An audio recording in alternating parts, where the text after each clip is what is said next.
हिवाळा किंवा थंडीच्या दिवसांमध्ये इडली डोश्याचं पीठ आंबवणं किंवा फर्मेंट करणं थोडंसं कठीणच होऊन जातं. दही, सोडा, इनो, उडीद डाळ न वापरता आज आपण मुगाची डाळ आणि रोजच्या वापरातल्या तांदळापासून एकदम जाळीदार, फ्लफी, हलकी फुलकी इडली कशी बनवायची ते सुद्धा बघणार आहोत. बऱ्याचदा थंडीच्या दिवसांमध्ये ना उडीद डाळीपासून केलेले पदार्थ खाल्ल्यानंतर वयस्कर मंडळी असतील, तरुण मंडळी असतील, त्रास होतो, पोट दुखतं किंवा जड झाल्यासारखं वाटतं. मग अशी ही रोजच्या वापरातल्या तांदूळ आणि मुगाच्या डाळीपासून एकदम मस्त बेत नक्की करून बघा.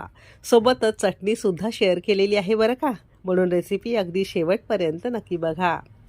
चला तर मग वेळ न घालवता रेसिपीला सुरुवात करूया.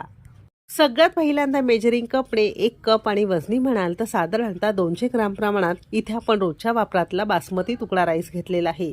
इडली बनवण्यासाठी, चिकट न होण्यासाठी, छान सुटसुटीत फ्लफी होण्यासाठी रोजच्या वापरातला कोणताही जुना तांदूळ तुम्ही इथे वापरू शकता. जुना तांदूळ